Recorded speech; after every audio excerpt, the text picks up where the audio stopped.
how to know if you are ready to transition full-time into your business, or how to know if it's okay to relax because your business is actually sustainable and it's good. G'day, welcome back. As you know, I have conversations every day with my private clients. They ask the most awesome questions. When they do, it inspires an episode, and today is no different. Back in January, someone asked me, what's the story of your business? How did you build it from the beginning? What financial support did you have? And how did you make your first $100,000? And how do I know when my business is sustainable enough that I can quit my job? So that's exactly what I'm going to talk about today. But my friends, the answer is not what you might think, which I think is hilarious, but you might think is really stupid. So I don't know, this is like the anti-rise to success story. And I hope that in sharing it, it's going to normalize slow progress just a little bit. It might make you laugh and give you some things to think about in order to answer these questions for yourself.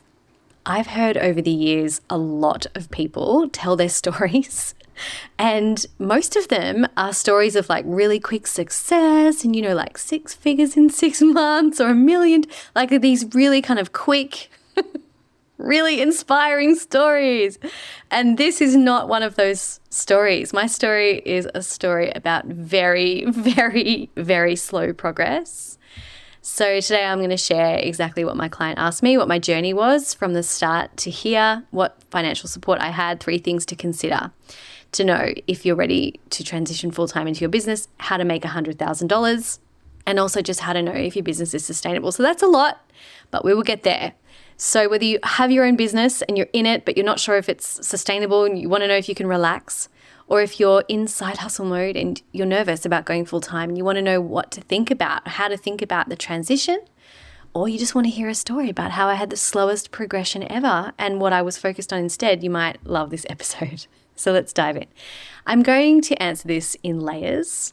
And the first thing that I need to say is how people's stories unfold and what makes their criteria is different for every single person. It's so nuanced.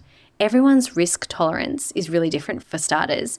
But secondly, everyone's starting situation is really different. And I really want to say that up front because my starting situation is so unique. So for example, if I was a single mum, I was a first-generation migrant into the country, I don't have financial and familial support, I might have a pretty high risk tolerance, but I might not have a sense of sustainability or security financially that makes me feel like I could just quit my job and try the next thing. I might, but I may not. If I was someone who grew up in, say, Sydney, I have no kids, I am young, I have a trust fund, it's very different. These are 2 very extreme different situations, but I might feel like, I don't know, depending on how someone grows up, their risk tolerance might be far greater. They might feel more comfortable to take risks because financially they feel very supported. They might have community around them, family, somewhere to live, somewhere they can stay if it all goes wrong. And it's just really important to consider that. This can't be a blanket kind of statement. Just quit your job and do your thing. I really can't stand that advice. It's so nuanced to every individual, and it was no different with me. So these are all factors to consider. I'm going to share my story with you, and hopefully you can see just how nuanced this is. So first question, how did I build from the start? What's the story of my business? Well, it was 2007 when I was introduced to coaching, and I had an experience of it, and it just completely changed my life. I ended up going into my sporting competition and winning and breaking a world record, and I was hooked on how the heck that had just happened. So I became really inspired by that in 2007, and I signed up to take a course in 2008. So I was waiting for the course to kind of begin. So in 2008, I made the brave decision that I was going to quit my job. And I was working as an interior architect in Sydney at the time. I had a great job, great boss, but it just was not my passion at the time to do interiors. So I was very brave, and I knew I wanted to become a coach. So I decided I was going to quit my job working there and then go and do full-time karate for a while, which meant that I had extra training. I was going to be paid for that, and it gave me a lot more time flexibility. So I'd already kind of taken the risk. And by the way, what happened when I quit my job is like a whole other podcast episode, because I remember it was 2008 because my boss was like, we are in a recession. This is so dumb. Like, what are you doing?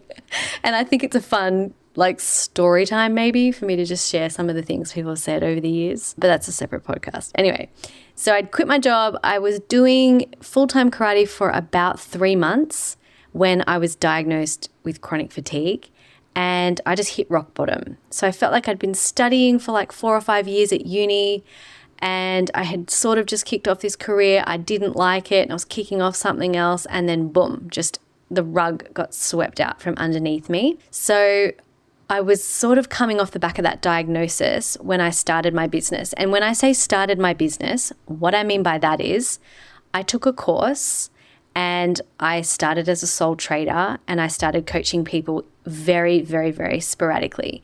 So I was living with my boyfriend at the time. I was healing my body. That was my main focus. But every now and again, I would work with practice clients for like $500, and then I'd go home and like sleep for 2 weeks. It was completely unsustainable, but I was learning. So I wasn't doing anything else. I was just kind of, whenever I had a little bit of energy, a few hours a day, I was learning what I could, or I was practicing coaching with someone. The other thing I was doing at that time was actually posting semi-regularly on social media, just about what I was learning or articles that I found interesting. And I guess it sent a message or positioned me as somebody who was learning to be a coach and who was putting it into practice. I didn't have a blog. I didn't have an email list. I didn't have a strategy. I was just sharing what I was learning in the most path of least resistance way that I possibly could, which was Facebook at the time, and connecting with people.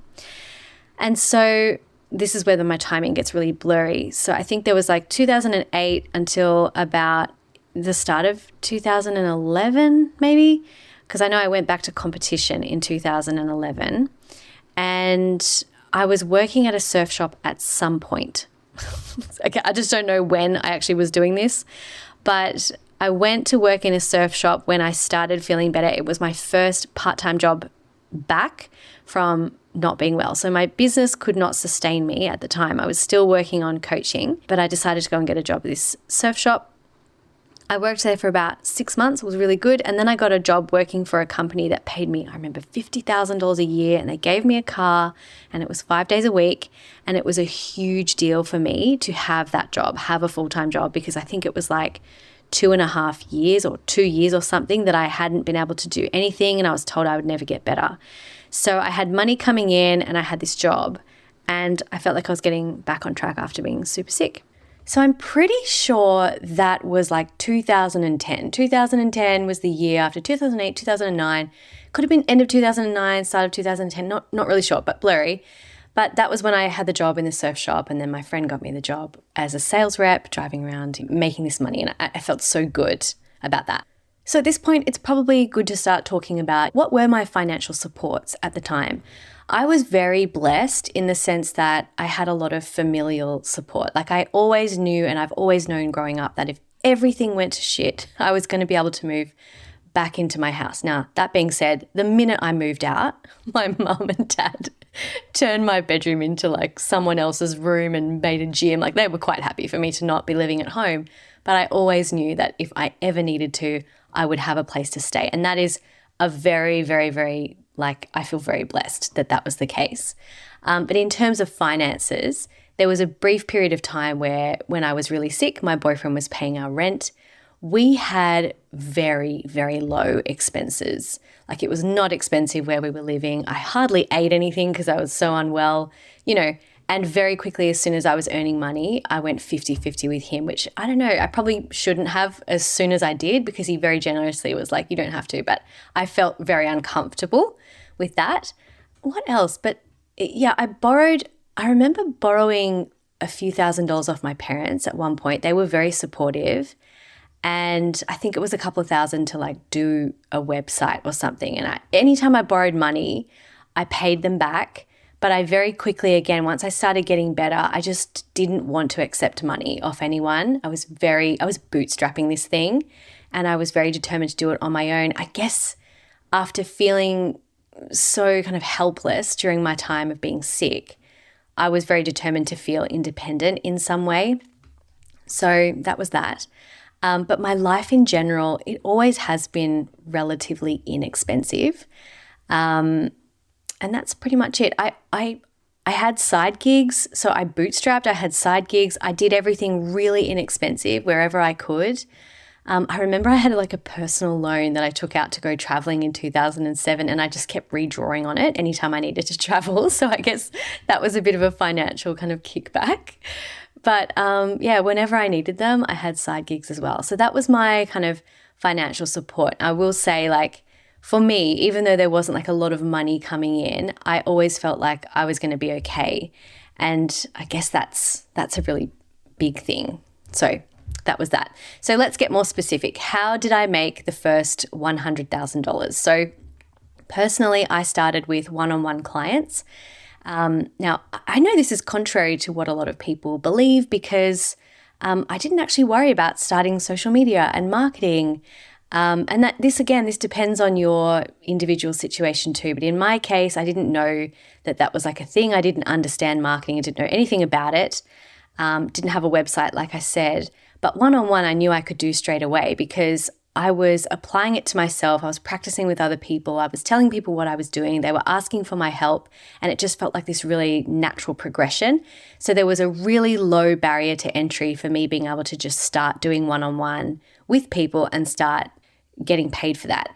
I had all the time in the world. I didn't have a full-time job. Like, there's a lot of factors that come into why you make the choices that you do in the beginning when you transition. So for me, I just had all the time, very low expenses. I could do it for free or I could, be paid for it. It was just what it was for me.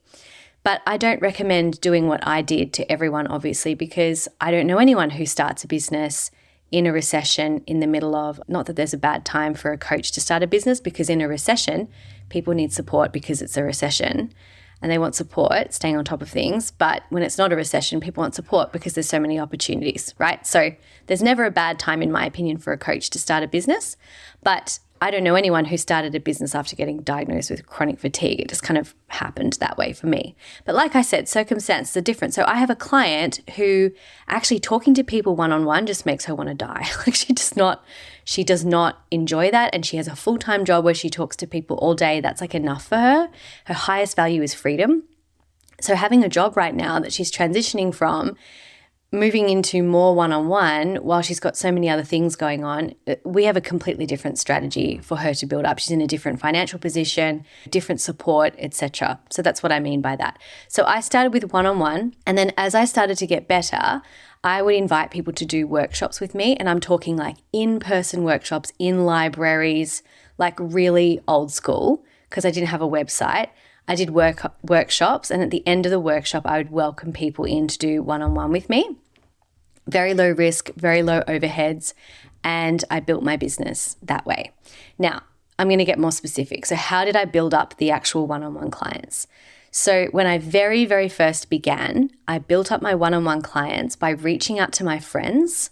So I had friends in all different kinds of places, and what I would recommend to you if you are just beginning is reach out to the people that you are close to, that you know, that are supportive of you, preferably people who would happily talk about you in a room when you're not there, and friends who maybe have lots of different groups of friends.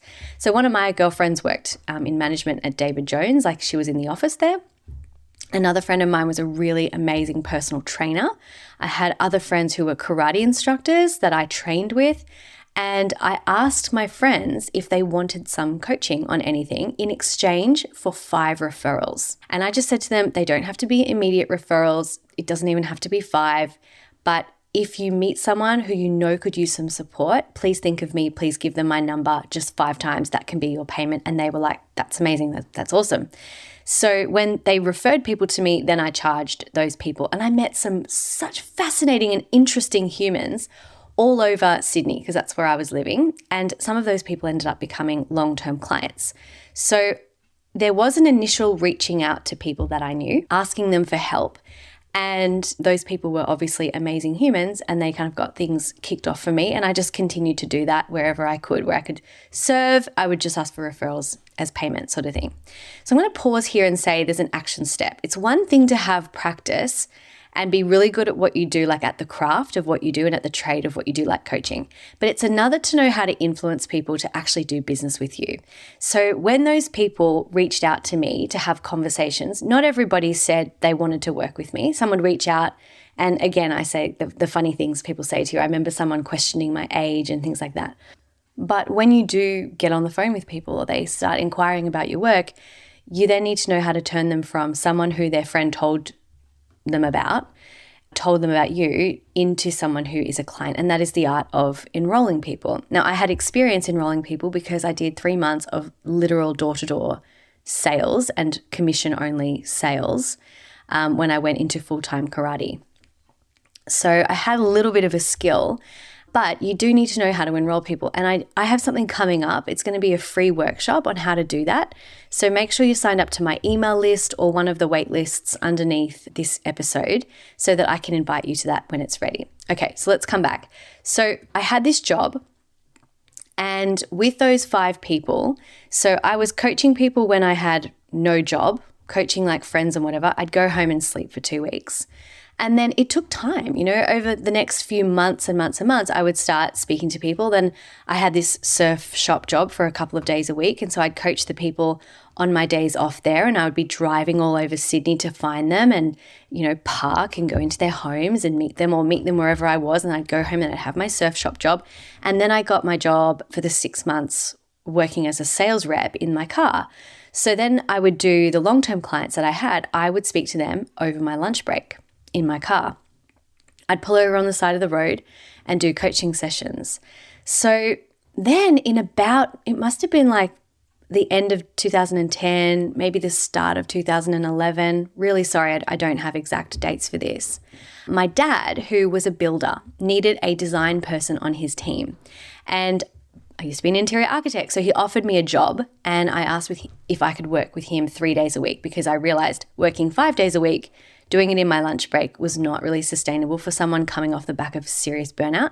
So I think I negotiated maybe like 3 or 4 days a week, and I worked as a designer for my dad, and I loved that job so much.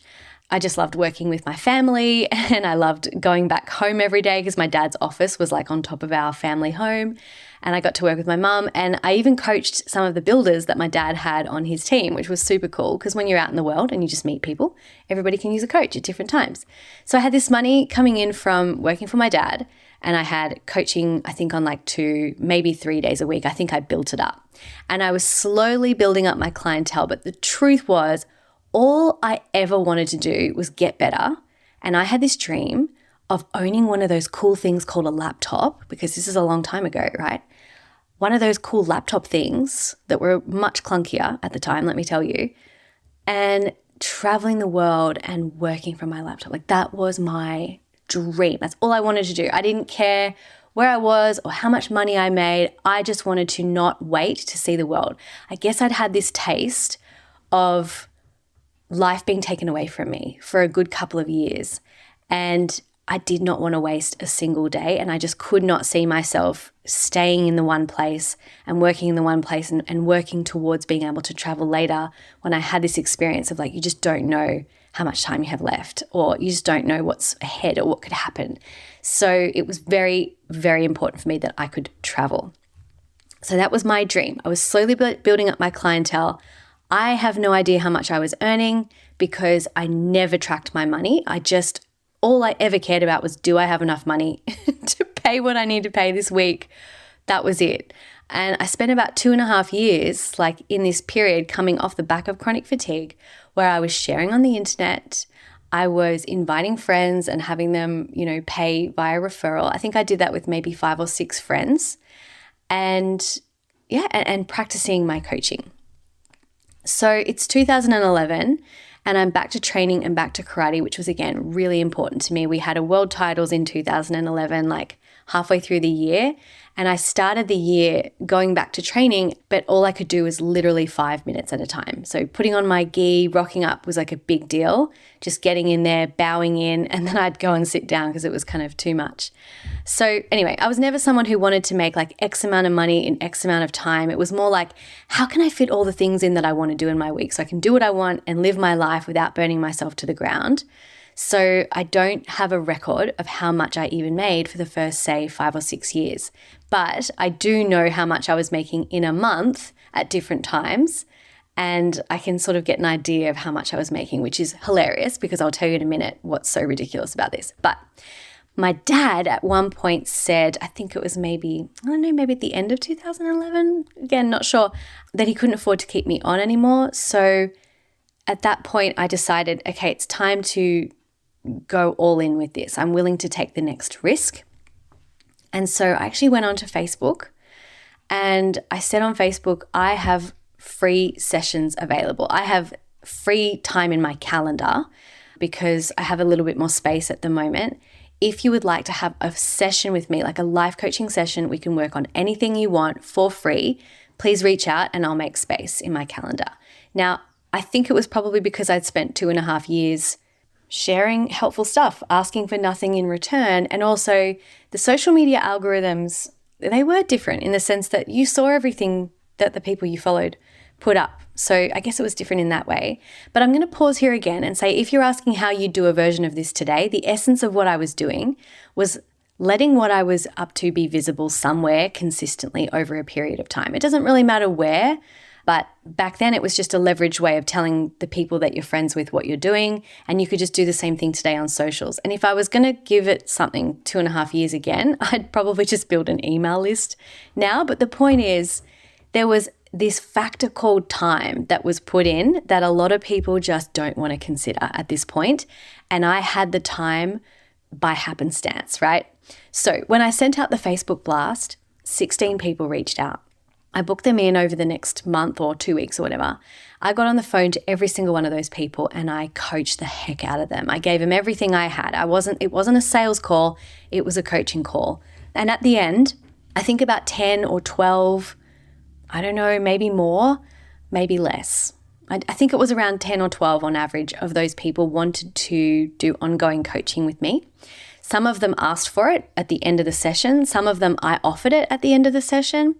And I charged $400 a month. And then within 1 month, I was making about maybe $4,000 a month, maybe a bit more if there was more people. I don't know. That was plenty for me. My expenses for living were super low.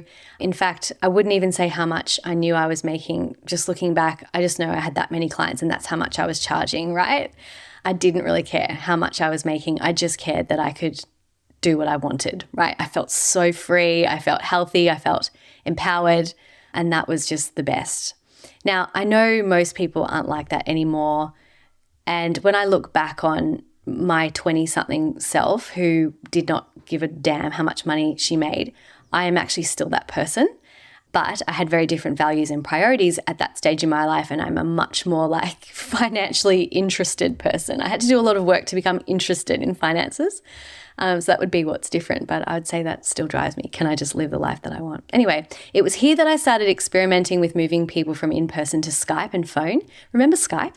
So I was driving all over Sydney and I got sick of that because it would take me hours to get through traffic and I had to park and everything and I'd pay for parking, and then I knew that it was eating into a lot of my kind of expenses and time. So then what I did was invite people to my home to coach them, and I loved that because I didn't have to go anywhere, but I had to kick my partner out. He didn't mind, he was always like out anyway, but I had to like make arrangements, about who was going to be coming and what time and whatever, and I had to make sure it was clean. And then if we got really chatting, it was really easy for people to just want to stay that little extra bit longer, and I didn't have the heart to go like, you've got to go, I've got someone else coming. I wasn't good with that, and I loved like talking to everyone. So I ended up transitioning to Skype coaching, and I saved myself hours and hours and hours of being able to do that, which meant I could then coach more people.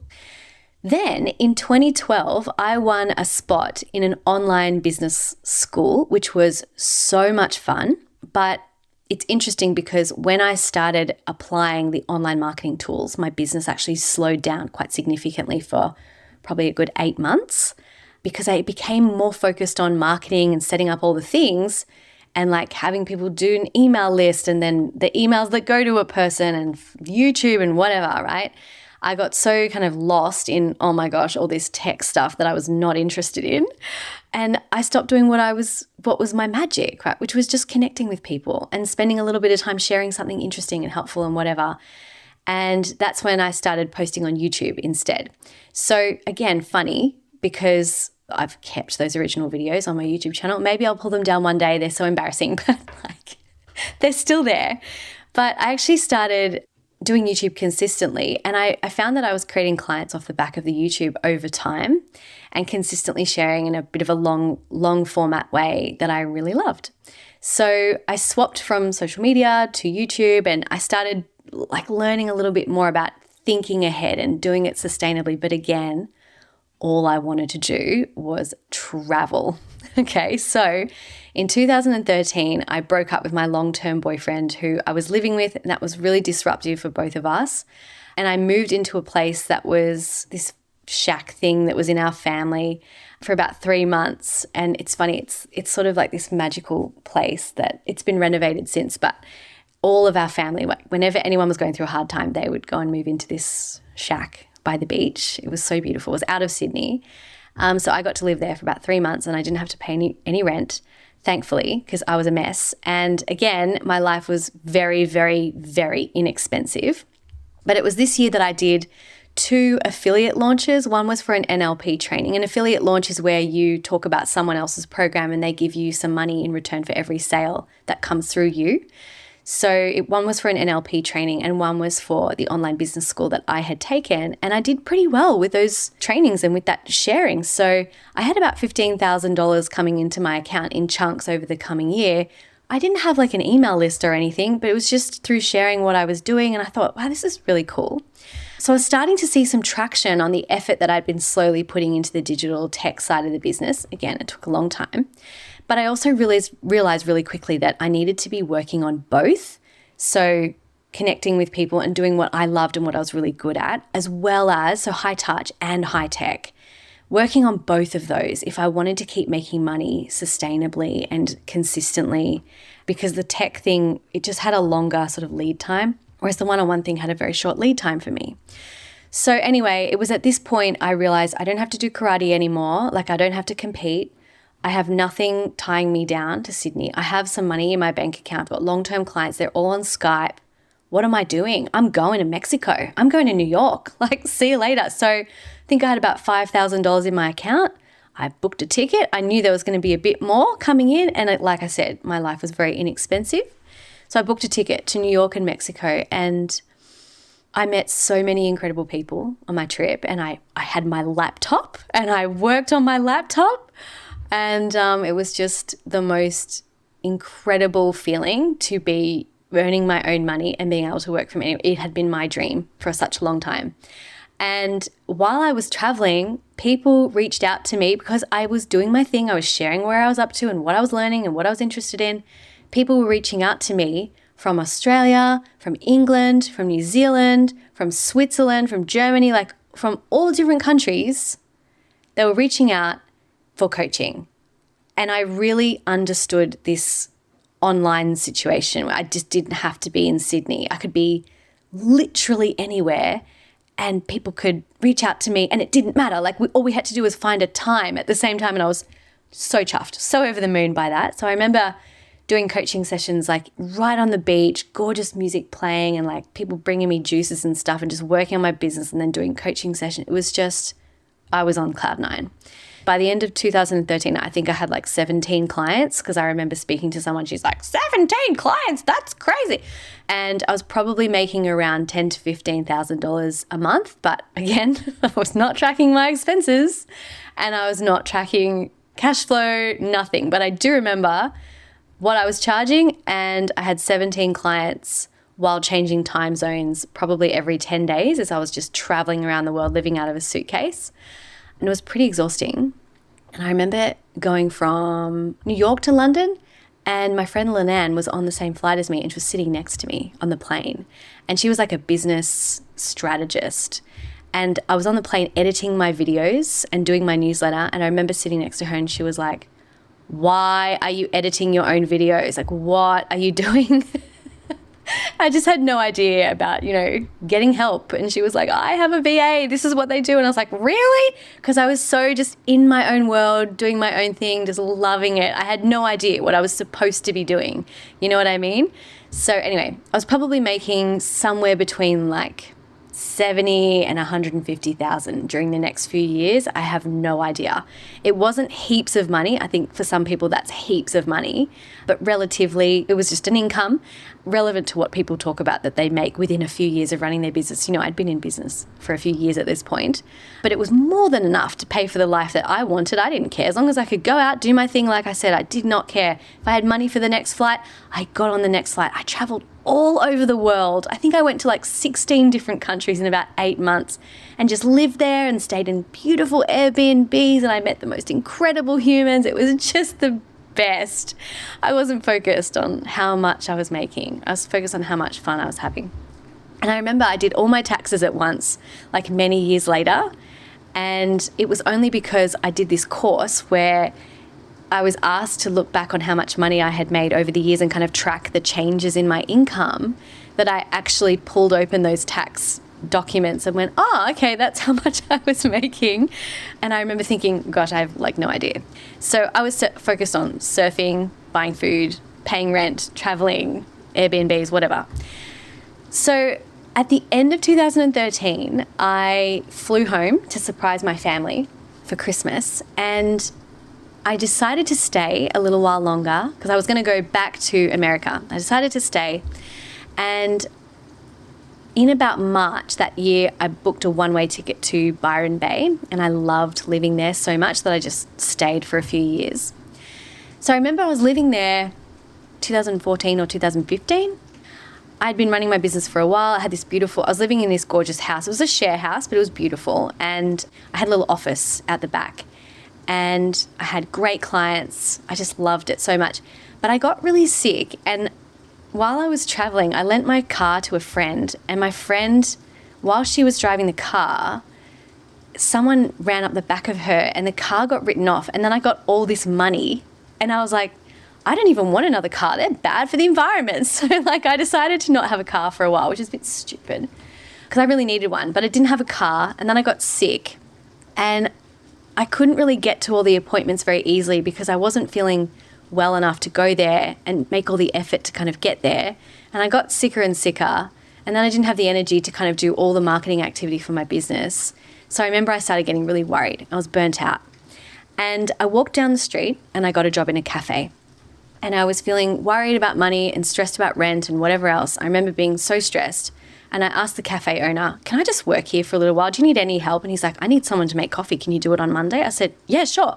And I went and did a barista course that weekend, made probably the world's worst coffee at this cafe. But the job only lasted 6, 8, 10, I'm not sure. It was a really short space of time, maybe 2 months. I was one of the older sort of people that were working there. I was an expensive waitress, so anytime he didn't have to give me shifts, he wouldn't. He would prefer to give them to someone else. And I didn't mind because it only took a few weeks before I got my mojo back a little bit and made enough money to buy a car, and that everything changed in a very short space of time. So I want to pause here again and say, hey, so many people have shame and ridiculous fear about having support. But when you need it, there's no shame in it. You've just got to make money to support the thing that you're doing. And I would never have guessed that many years into my business, I would have needed to do that. But it was just something that I needed to do. So I didn't make a big deal about it. I didn't make it mean anything. I just went and got the extra work to support myself. And within a very short space of time, like I said, I got my mojo back. So I was back doing my thing, and it was great. So again, I did not have super high expenses. I lived in a beautiful share house, but it was a share house and the rent wasn't super expensive. I wasn't trying to live in an expensive city in an apartment on my own and keep up an expensive lifestyle. I was very unfussy about certain things. So it made it quite easy for me to not, worry about money, if that makes sense. And I think that's really important to highlight because if you have a family, if you live in an expensive city, you've got to think about these things and take them into consideration. I look back now and I'm like, wow, that was so risky. But when I think about me at that time, it wasn't really that risky. I was very adventurous. I wasn't fussed. I had no mortgage. I had no responsibilities. I had no partner. Like, it was just a very, very simple time. Okay, so this is where it gets hilarious. So from around 2013 to about 2017, looking back now, knowing what I was charging and how many clients I was working with at any one time, and also doing my taxes later, I know that I was making somewhere between, like I said, 70, even around 90 to 150,000, right? Through one-on-one clients, and I just kept doing my thing. I kept sharing what I was up to. I was making YouTube videos. By this time I had an email list, but there was no like opt-in. There wasn't the whole system in place. None of that. It was very haphazard. But I traveled all over. I did what I wanted and I loved it. And I never counted the money until I had to. And then this is hilarious. I remember then deciding, like, it was like a cool thing to make six figures, 100K. So I had definitely already made it at that point, but I had never counted at this point. This is what's so stupid and ridiculous. But it then became my goal to make that money and count it. Actually, the goal was just to make that money because I had no idea that I'd actually made it. I know this makes me sound so stupid, but like, I honestly just never, it was just never on my mind. So I wanted to focus on it and focus on going a little bit more pro, let's say. Up until that point, I was just running my coaching business kind of like it was a part-time job and enjoying it. But I was ready to see how far I could take it. So I met my now husband in 2016 and we moved in together that year. Our expenses, once again, very, very low. It's how we like to live. But it was also the year that I invested really heavily in a coach who I had been following for years and had always known I wanted to work with. And it was like $12,000 for 6 months or something. I remember handing over the in full payment from a client of mine straight to that coach for my down payment and then like stressing every month about being able to make the payments. But it really forced me to start thinking differently, to do the things I was avoiding, to kind of take action on things I'd been holding back on. And I had somebody there who believed in me, but also would not let me off the hook. I couldn't hide in that space. So up until that time, there was really no room for making any more money because I was maxed out with one-on-one clients in regards to my time. So that was the year I opened my first group coaching program, which still runs today, the Fierce Salon. And I also ran my first online course. And I really got into action in terms of working with more than one person at a time. And that's when I was making probably the same money, maybe a little bit more, but I had a lot more time. So I was probably working about a third of the time. And that was life-changing for me. So I was exhausted when I started. It was completely unsustainable to continue doing what I was doing, and I knew it. But it was also the start of something new. So there were new avenues for me to take. Fresh creativity started to bubble up when I had a little bit more time. And I enrolled clients into the group program, just one person at a time, and I still do that today. It was when I was having the onboarding conversation or like an initial conversation with someone and they'd tell me what they were up to. For some of them, they were suited to one-on-one, but some of them, they were really suited to this group program, and I would just let them know what I thought, what I recommended. And that's kind of how it happened. But I'll also say that I was able to do the group program very confidently because I'd built up the experience of coaching and the credibility as a coach over time as well. So in my experience, I had the time and space to do one-on-one with people. So that was my fastest way to create income. And then as I sort of maxed that out, then I invited people to do group things with me over time. And I think sometimes, it's not always the case, but sometimes people make the mistake of trying to do group things or online courses before they've done any coaching or any one-on-one. And there's really nothing wrong with any particular strategy. I think the benefit in starting with one-on-one, aside from it's a faster way to make income, because there's a lot of work that needs to go into doing a course or something like that, like building an initial audience and building a community of people. But the benefit of one-on-one is it's like market research in and of itself while you're getting paid to do it, because you get to know people really intimately and really well. You get to know what people are asking, what they want, and things like that. Now, there's so many ways that you can do that, but I know that out there are someone listening right now who's like trying to work on a group program and they're stressed about money and it's not working, or their online course just isn't selling and they don't have the, financial backing of a side gig or something like that. And I just want to tell you, like, one-on-one is great. That's all I have to say about that. It's not that any strategy is right or wrong. It's just the timing of things can be so important. So again, it's all relative. If I had an expensive apartment in Sydney and I wanted to live a more expensive life and keep that up, there was no way I could have run my business the way that I did all those years without having some kind of stable side job, or rather coaching would probably have been my side job unless I was making a lot of money up front. But that's honestly what I would have done. I would have just had a side job because I wanted to be a coach. So I ran as a sole trader until I wanted to buy a house. If I was a bit smarter, I would have probably switched to a company when I was making over 70K, and that would have been years before, but I didn't know because I wasn't counting my money. All I was doing was traveling. I would have switched to a company earlier, paid myself a wage and set it up differently, so that process would have been easy, like with the banks. But again, just never cared. So everyone's idea of what's sustainable is going to be different.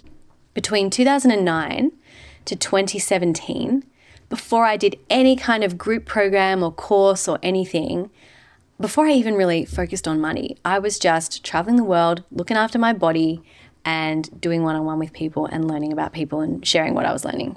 And that was my focus. So at what point, this is the next question my client asked, what point did it become sustainable financially? And I would say the moment I decided to actually go to Mexico, when I look back, I trusted that my business could keep making me money through my coaching. I didn't have high expenses. I was living out of a suitcase. My money was covering my life month to month. Hilariously though, I had no idea what cash flow was. So looking back, I was probably even better off than I realized. But I just had this innate feeling that I trusted that my business was solid and stable. So that's what it felt like. In 2012 though, so this is before this, we moved from a 1-bedroom apartment to a 2-bedroom apartment, and one of the bedrooms was my office.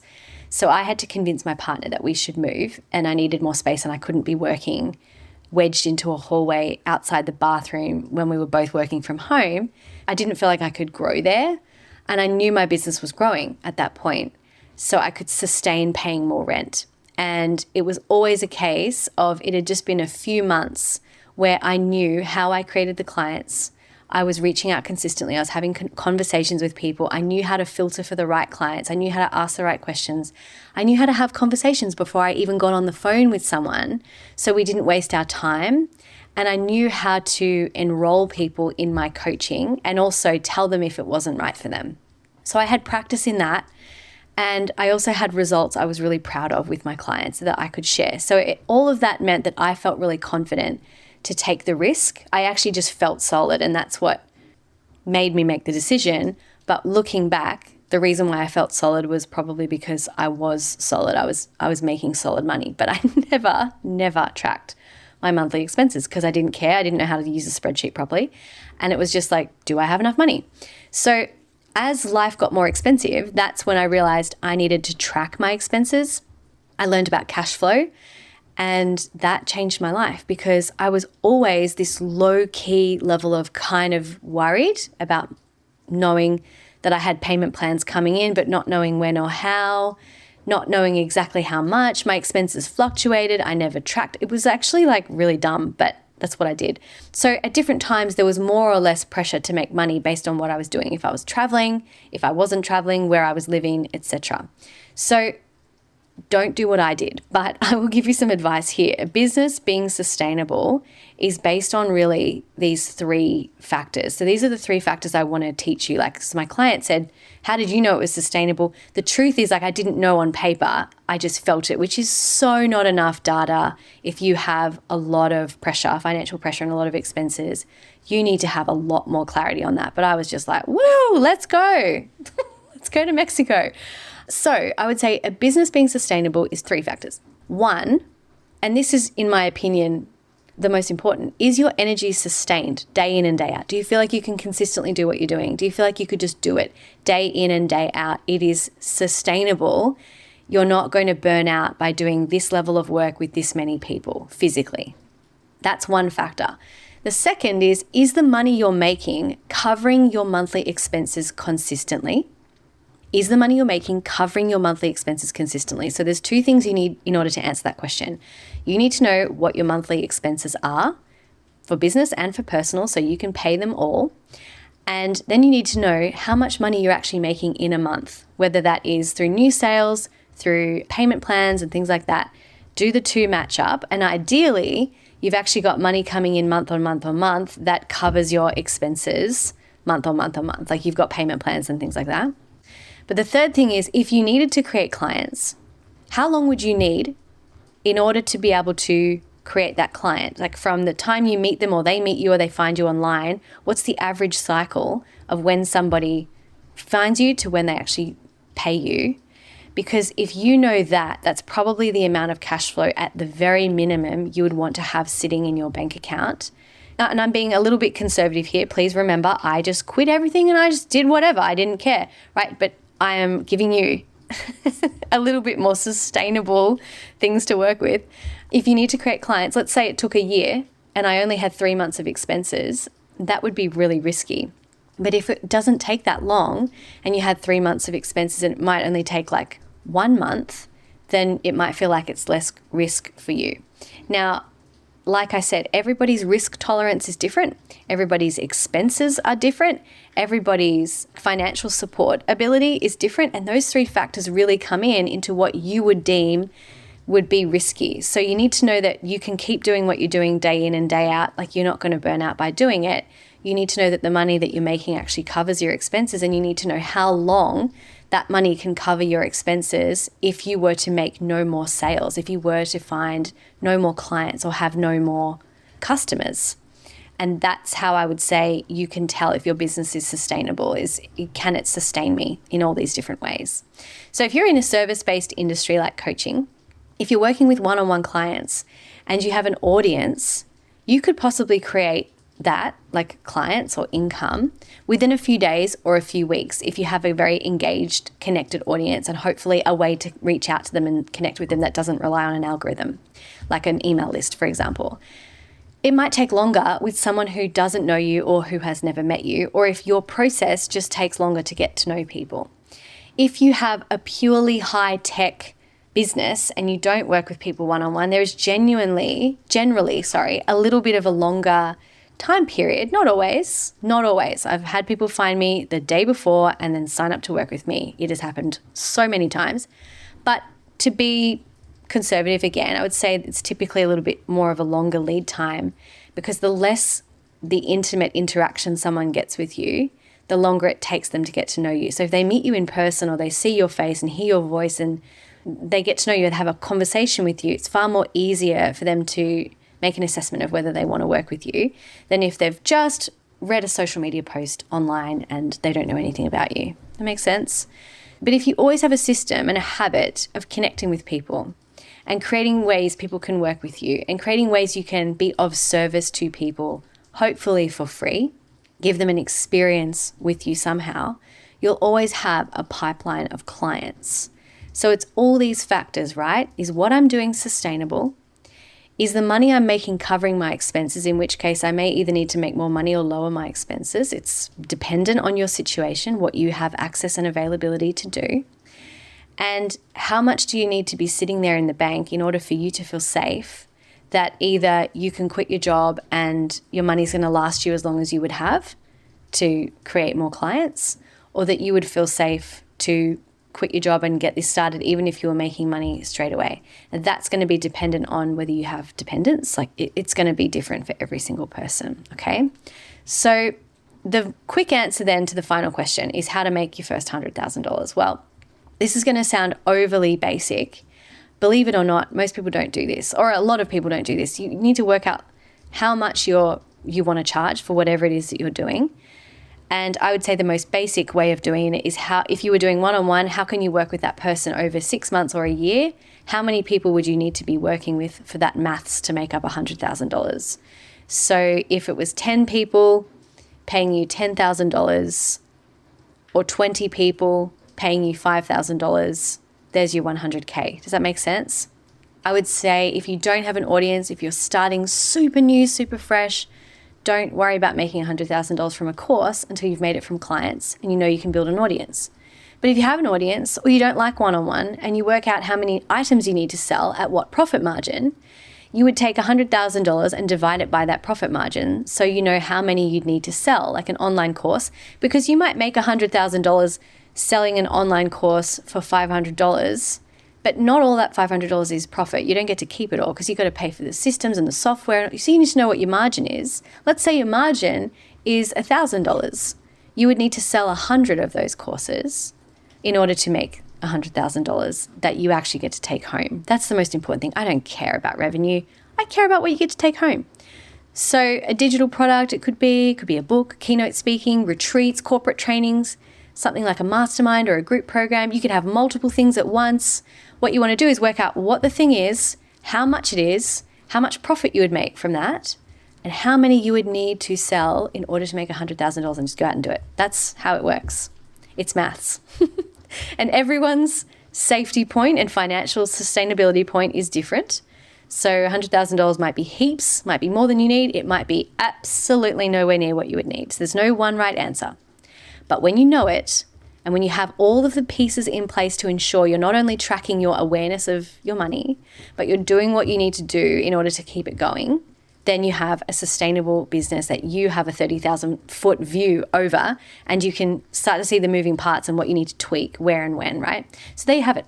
My weird and wonderful adventures of building a coaching practice while living in many different countries, some of them sanctioned. Gosh, there is a story I have to tell about being in Cuba and getting shut out from PayPal. But anyway, along with the 3 things that you need to consider for yourself to know whether your business is sustainable, and then how to make your first $100,000. So is your energy sustained? Is the money you're making covering your expenses? How long does it take you to make a client, and how much cash flow, therefore, do you need in order to be able to pay your expenses?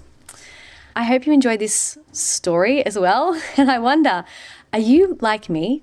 I love money, but it's less of the focus than, am I living a good life? I think entrepreneurship in this space, people tend to sit in one of those 2 camps and possibly even swap between depending on your life season, I suppose, either really focusing on growth or what I would call like growth for growth's sake sometimes, which I'd say is probably not me. And the other is growth for the sake of maybe paying for something cool, or your business being there to support the lifestyle that you really want, and no more. You don't really care about any more than that. And you may find that you swing between the 2 as you change your priorities and you achieve your goals. But I'd love to know which one you are. So you can reach out to me, I don't know, on Instagram or something, wherever you can find me. I hope you've enjoyed this episode. I hope you've enjoyed my weird story and my dumb story, but anyway, and I hope it inspires you and made you laugh. I hope it inspires you to just let yourself be at the pace that you're at. Let yourself live the life that you want to live.